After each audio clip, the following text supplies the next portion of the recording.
Please welcome to DJ App channel and please like them and subscribe them.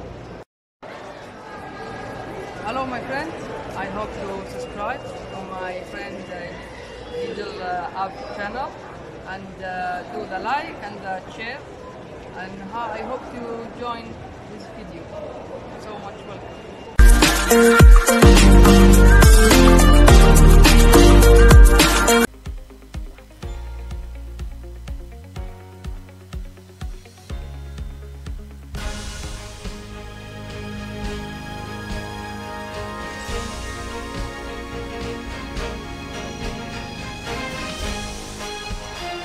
Ladies and gentlemen, the Vice President of the Republic of the Philippines and the Secretary of the Department of Education, Honorable Sara Z. Duterte.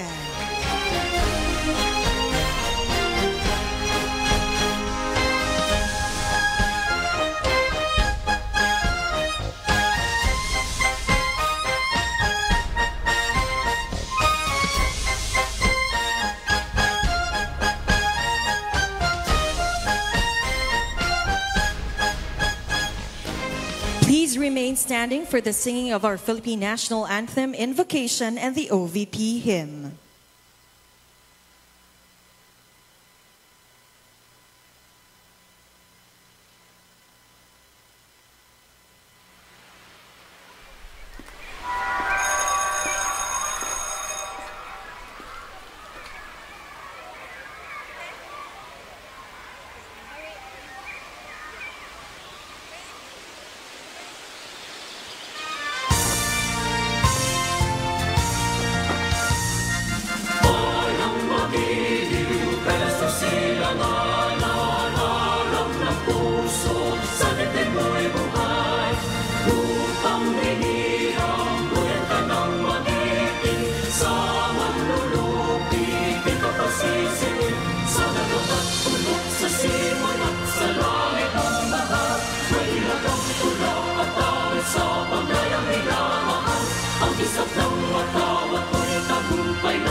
Ladies and gentlemen, to deliver her keynote message, let us welcome the Honorable Sara Z. Duterte, Vice President of the Republic of the Philippines and Secretary of the Department of Education. Thank you. Please take your seats. Mga kababayan, ladies and gentlemen, Assalamualaikum. Madayaw, mayong adlaw, kaninyong tanan. Magandang araw sa inyo lahat. Unang-una, nagpapasalamat po ako sa lahat ng mga naririto ngayon at patuloy na kaagapay ng Office of the Vice President sa paglilingkod sa mga Pilipino. Hindi matatawaran ang halaga ng inyong kontribusyon sa mga proyekto at programa ng OVP para sa ating mga kababayan. The Office of the Vice President would not have accomplished even half of what we have achieved without your trust in the integrity of the OVP, your dedication to public service, and your commitment to uplifting the lives of the Filipino people. We have a long list of organizations to thank, from the government and private sectors, the business community, people's organizations, local government units, and private individuals. Last year, Pasidungog was a celebration of partnership we forged through the values we all uphold as government institutions with a common pursuit of a better life for Filipinos. We continue to celebrate our partnerships today as we take a closer look at the changes that happened to the individuals, families, groups, or communities that we have reached. The impact of our collaborations on the lives of those who needed medical care, burial assistance, immediate relief assistance, food aid, free public transport, and school supplies has been incredibly significant. And our delivery of public services have profoundly made a difference in the lives of our people. When we brought government programs to the communities through our satellite offices and extension offices, we essentially brought the government right to the doorsteps of Filipino homes. Essentially, we have two kinds of interventions. First, services that provide immediate help to citizens in distressing situations. And second, services that provide long-term solutions to social issues confronting our citizens. The first intervention supports people experiencing hunger, financial insecurity, medical crisis, and calamities. The second are initiatives that build the capacity of communities to address issues that impact their lives. Both initiatives aim to put Filipinos at the center of everything we do, where every Filipino has the opportunity to thrive and become participants in nation building. We received thousands of letters from groups all over the country expressing their desire to become recipients of the OVP flagship program, Magnegosyo Taday. And we would also receive letters from individuals expressing the same desire to become recipients of the program. Naisip namin, ang pag-unlad ay nagsisimula sa desisyon ng isang individual na maging kapaki-pakinabang. Kung kaya't binuksan natin sa OVP ang programa para sa mga individual na may pagdanais na maging produktibo para tulungan ang kanyang sarili, ang kanyang pamilya, at ang kanyang komunidad. This is proof that our commitment-based partnerships gave birth to Paglaom ug Paningkamot, as this makes our celebration even more meaningful and inspiring. Dahil ang paglaom ug paningkamot o hope and the hard work are among the powerful life lessons that we should arm ourselves and bring along with us to pursue our dreams. Hope and hard work strengthen the spirit and resolve to overcome times of despair, adversity, and desperation. One who works hard is one who hopes. Naitanim natin ang pag-asa at pagsisikap nang magdesisyon tayo na damayan ang ating Pilipino na nangangailangan ng tulong at nahihirapan sa buhay. Nahitabo kini human nga kita nagdesisyon nga mubarog sa katawhang Pilipino ug sa kanunay magmatinud-anon sa prinsipyo sa serbisyo publiko. Allow me then, ladies and gentlemen, to report to you and to the nation the progress of the programs and projects of the Office of the Vice President that were only made possible through your support. The Office of the Vice President continues to reach millions of financially challenged families needing medical assistance. The Medical Assistance Program is the top OVP social service for Filipinos. In April 2023, we reached 22,970 Filipinos. From May 2023 to April 2024, our satellite offices and OVP Central Office focused on enhancing our efficiency to support more Filipinos needing medical assistance. As a result, by April 2024, we quadrupled our reach and assisted 119,234 individuals.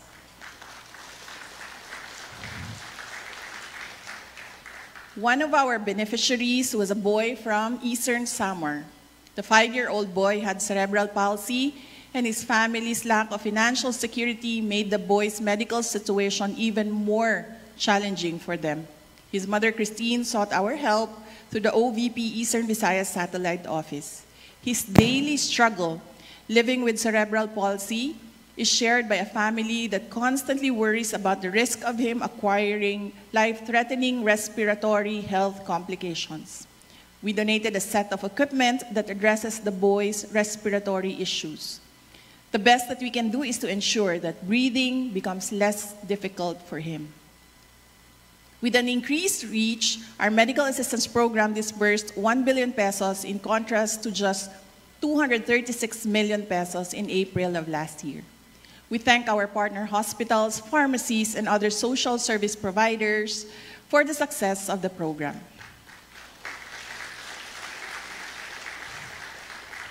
In April 2024, over 30,000 families accessed our burial assistance program, totaling 150 million pesos. Compared to last year's period, the program only assisted 6,175 families, utilizing 30.8 million pesos.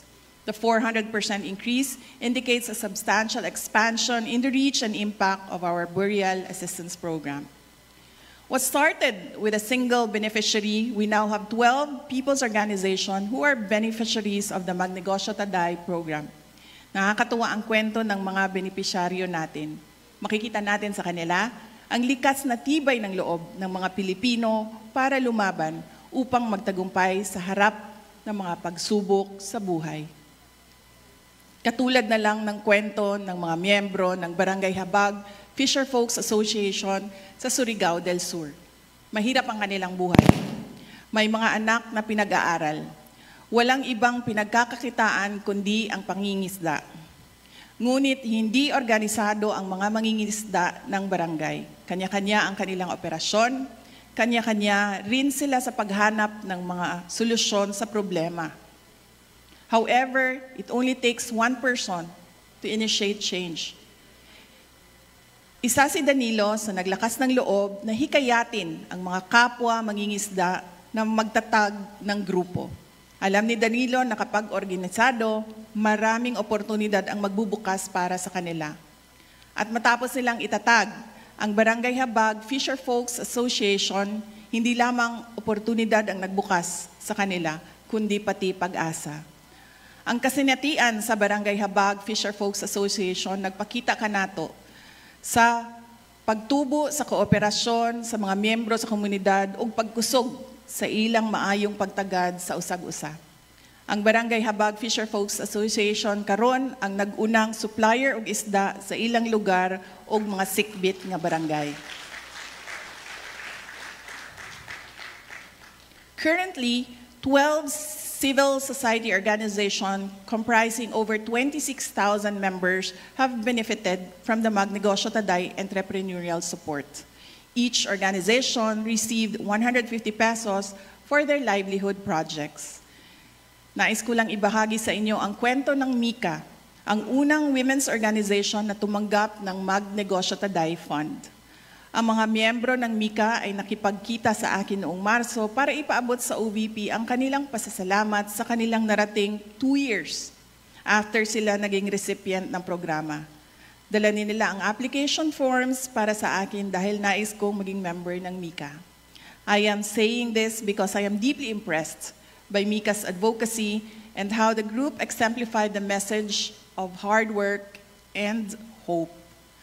Magandang halimbawa para sa mga kababaihan ang Mika. Ang epekto ng pag-asenso ng Mika ay hindi lamang nakasentro sa kanilang organisasyon, umaabot din ito sa buong komunidad sa pamamagitan ng kanilang partisipasyon sa mga aktibidad na naghihikayat ng aktibong partisipasyon ng mga kababaihan sa pagpapaunlad ng kalidad ng buhay. Bukas ang Magnegosyo Taday na alalayan ng mga grupo ng mga mangingisda, LGBT, mga babae, kabataan, senior citizens, PWD, mga drivers ng tricycles at iba pa. Ngunit katulad ng nasabi ko, binuksan natin ang programang ito sa mga individual na handang bumangon. Tulungan ang kanilang sarili at maging produktibong Pilipino. Mula May 23 hanggang April 2024, ang Magnegosyo Taday ay nakapagbigay ng puhunan na aabot sa 15,000 pesos para sa 17 mga Pilipino para simulan ang kanilang mga sariling livelihood projects. Kabilang sa mga individual projects, proposals na tanggap ng OVP ay ang sari-sari stores, salon at livestock growing. Pinapangarap natin na mas marami pang mga grupo o individual mula sa mga komunidad ang maabot natin sa pamamagitan ng Magnegosyo Taday. At OVP, we empower people to empower communities. And empowered communities build a strong, peaceful, and stable nation. Our Libreng Sakay program has assisted 735,202 Filipinos from May 23 to April 2024. Since we started this project in 2022, we have already provided free transport services to 1.1 million Filipinos. Noong Marso, ipinakilala natin si Drew na isang residente ng Quezon Province bilang pang-1 milyong pasahero ng ating libreng sakay bus. Habang nasa Manila, naging pasahero siya ng libreng sakay bus mula sa Ortigas Station patungo sa Cubao Q-Mart. Nalaman natin na iyon ang unang pagkakataon na sumakay si Drew sa libreng sakay bus ng OVP.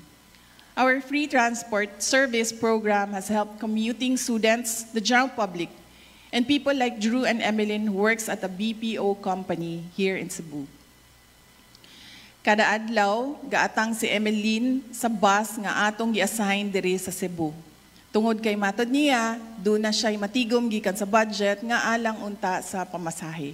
Ang tinigom nga plite, gamito na lang sa lain pang mas importanteng galastuhan sa panimalay. Mayroon na tayong 7 buses na nagbigay ng libreng sakay sa ating mga kababayan sa buong Pilipinas. Isa sa Bacolod, Cebu at Davao at 4 naman sa Metro Manila. Partner natin dito ang Jackliner sa NCR, Vallecar Transit sa Bacolod at Cebu, at Bachelor Express sa Davao. Daghang salamat sa inyong suporta ug tabang dili lamang sa OVP kundi sa atong mga nanginahanglan nga katawhang Pilipino. Isa rin sa mga una nating ginawa noong 2022 ay sa pagpasok natin sa OVP ay ang pagtatayo ng Disaster Operations Center. Ang DOC ay siyang nangunguna sa mga relief operation ng ating tanggapan at ito rin ang namamahala ng ating kalusugan food trucks. From May 2023 to April 2024, the DOC conducted 92 relief operations which served 205,692 families all over the country. During these operations, 39,138 relief bags amounting to more than 37 million and 15,000 food bags amounting to more than 6 million were also provided. Isa sa mga nagawa ng OVP-DOC ang pagtulong sa mga biktima ng baha sa Lucena City noong Mayo. Ang ating team ay naghatid din ng tulong sa mga biktima ng baha sa Davao Region na umabot sa lampas 26,000 na pamilya sa pagsisimula ng 2024. Ang ating kalusugan food trucks naman ay naghahatid ng pagkain sa mga relief responders na nandun sa komunidad na apektado ng mga sakuna. Ako mismo ay sumaksi sa isang trauma session na ginawa para sa mga batang nakaligtas ng landslide sa probinsya. Nananawagan din tayo sa mga LGUs na maging proactive sa pagresponde sa banta ng landslide, baha at iba pang kalamidad. Kabilang na dito ang paglilipat ng mga kabahayan mula sa mga disaster risk areas sa mga ligtas na lugar. Maraming salamat sa mga satellite offices na nasa frontlines para masiguro ang maayos na paghahatid natin ng tulong sa mga biktima ng mga kalamidad. Samantala, ang ating RISE program ay nakapagbigay naman ng 22,311 food bags sa mga kababayan natin na nahaharap sa krisis at higit na nangangailangan ng madali ang tulong. Bilang isang ina, mahalaga sa akin na mahubog natin ang kamalayan at kaalaman ng mga bata para magkaroon sila ng magandang kinabukasan. Nagsisimula ang lahat sa pagtuturo sa kanila kung paano mangarap at pagbibigay sa kanila ng gabay para maisakatuparan nila ang kanilang mga pangarap sa buhay. Sa OVP, tiniyak natin na kabilang sa mga programa ang para sa mga kabataan.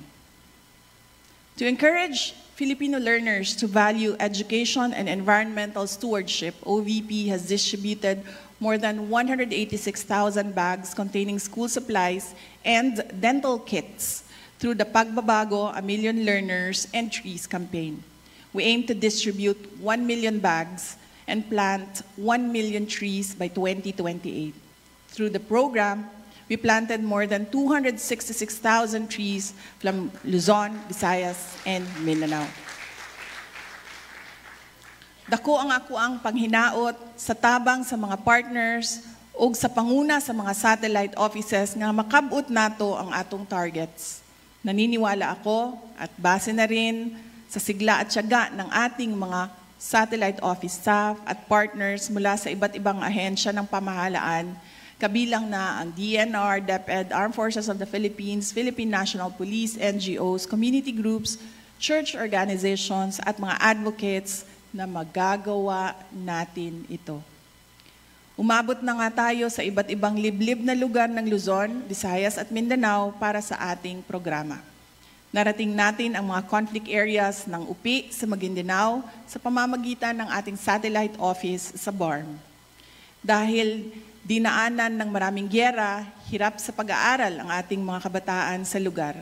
At alam natin na nagiging mas vulnerable ang mga kabataan sa mga conflict areas kung hindi natin sila nabibigyan ng atensyon at tulong. Narating din natin ang mga bundok ng Bukidnon sa pamamagitan ng OVP Davao Satellite Office. Narating din natin ang liblib na lungsod ng Palanan sa pamamagitan ng OVP Cagayan Valley Satellite Office. Isolated area ang Palanan mula sa ibang bahagi ng Sierra Madre. Mararating lamang ito sa pamamagitan ng eroplano, bangka, o ilang araw na paglalakbay sa gubat. Ngunit wala namang mas mahalaga para sa isang tapat na lingkod bayan, kundi ang tunay na makapaglingkod at maiparating sa ating mga kababayan ang ating serbisyo. Salamat sa mga tumulong sa OVP para marating ng OVP Cagayan Valley Satellite Office ang ating mga kababayan sa Palanan. Meanwhile, the OVP Pansarap Buns have augmented the nutritional requirements of over 14,000 malnourished and severely malnourished students by providing more than 1.1 million fortified buns in the past year. Napatunayan ng iba't ibang mga mag-aaral, pag-aaral na ang nutrisyon ay may malaking papel sa paghubog ng ating mga kabataan. Hindi lamang ito mahalaga sa kanilang pisikal na mga aktibidad, kundi pati na rin sa kanilang talino. Ang unang hangarin natin ay makita ang pagbabago sa timbang ng mga kabataang underweight at ito ay epektibo sa unang pagpapatupad natin ng programa sa Davao at Nuro sa UPI, Maguindanao. Kaya naman, dinala natin ang programa sa Estancia Central Elementary School sa Iloilo. Maraming mga learners sa paaralang ito ang mga undernourished.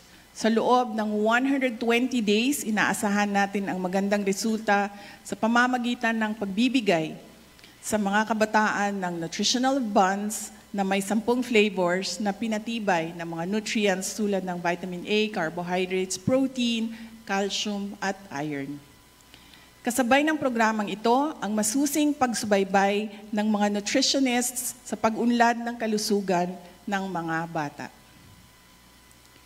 Our You Can Be Vice President program also continued, and our participants joined me during my official trips abroad. The program already has 5 student participants. We envision that through this program, we will be able to foster leadership among the youth and instill in them the skills they need to develop to become effective leaders. One of the program participants was Elise. She embodies someone who knows what she wants, but also knows that she must work hard to get it. One day, we received a letter from Elise in which she expressed her desire to participate in the program after learning about it from several social media posts. It was, for me, a demonstration of her character as a young Filipino with a dream and the determination to make this dream come true. Hindi po tayo laging nakakatanggap ng sulat katulad ng sulat na ipinadala sa atin ni Elise. Nakita natin sa kanya ang ilang mga bagay na nais nating pamarisan ng iba pang mga kabataang Pilipino. We selected Elise as a You Can Be VP participant, and she joined me in Kuala Lumpur, Malaysia in February. After the program, we learned from Elise that she won as the Student Council President of Santa Cruz Integrated High School in Lubao, Pampanga. She embodies hard work, optimism, and determination, and her self-confidence will tremendously help her fulfill her dreams. At this point, allow me the honor to honor the 4 other student leaders who have joined me on my official trips abroad since we started the program in 2022. Trix is a grade 9 student from Dinalupihan, Bataan. Naomi is a grade 8 student from Bacolod, Negros Occidental. Kester is a grade 4 student from Danao, Cebu, and Shara May is a grade 8 student from Northern Samar. They have stories that could inspire young Filipinos to value education, pursue their dreams, and become agents of change as leaders. And they have stories that could become our anchor of hope one day. And that one day, the Philippines will be led by Filipinos named Elise, Trix, Naomi, Kester, or Shiara. Since May 2023 up to April 2024, I had 56 diplomatic engagements. These activities with various countries have contributed towards deepening and broadening of bilateral relations with our partner countries. In my capacity as Secretary for Education and President of the Southeast Asian Ministers of Education Organization Council, I visited Brunei Darussalam, Singapore, Malaysia, and the Kingdom of Cambodia, including that of the Republic of Korea. Let me emphasize, however, that these engagements were all carried out under my authority as the Vice President. During my courtesy calls and meetings, I was able to meet 41 ambassadors, my counterparts as Secretary for Education and Vice President, and other foreign dignitaries. Since assumption into office, we have been moving around the country, meeting with different communities, consulting with organizations, and talking to local government unit officials. From May 2023 to April 2024, we participated in 342 meetings and events all around the country. These visits keep us in touch with the realities on the ground, and they remind us of the work that should be done. Mga kababayan, while we celebrate our success, we are not really here to congratulate each other, tap each other's back, or make ourselves feel better for what we have achieved. I take this as a reminder of a more significant challenge ahead of us as we continue to fulfill our aspirations for the Filipino people. I also take this as a reminder that we are here based on our commitment as responsible leaders and Filipino citizens. At sa pagpapatuloy natin ng ating mga programa, araw-araw ay patuloy din nating maririnig ang iba't ibang kwento ng buhay mula sa mga Pilipino na dudulog para humingi ng tulong sa atin sa Central Office ng Office of the Vice President at sa 10 satellite offices at 2 extension offices. At aasahan nila ang ating pagpapasya. Katulad ng ating pagpapasya sa nakalipas na 2 taon kung saan nagdesisyon tayo na maging epektibong ahensya ng pamahalaan para sa mga mamamayan. Inaasahan ng mga Pilipino na mananatili tayong tapat sa ating tungkulin sa kanila at sa ating bayan. Yan ang hamon sa atin. We are given the opportunity to serve the people and become institutions that would help restore the people's trust in our government through effective, relevant, and timely public service. May we not squander the opportunity to lead, serve, and lift people up so that they become part of our mission to build a strong nation. Lastly, let me say that the power of collaboration to make things happen can only be put into play if all the actors involved, if all of us here fully dedicate, fully commit to honoring our social contract with the people. And we have proven that we are focused, we are resolute, we are strong. Mga kaigsuunan, wala pa natapos ang atong kontrata sa mga Pilipino. Hangtod nga gahupot kita og katungdanan, mubo man kini o taas, magpadayon ang pagtawag kanato aron alagaran ang katawhan. Kanunay unta nato kining mahinumduman. Ug sa kanunay, unta kita magpabilin nga lider sa mga taong gobyerno nga galantaw sa kaayuhan sa mga Pilipino.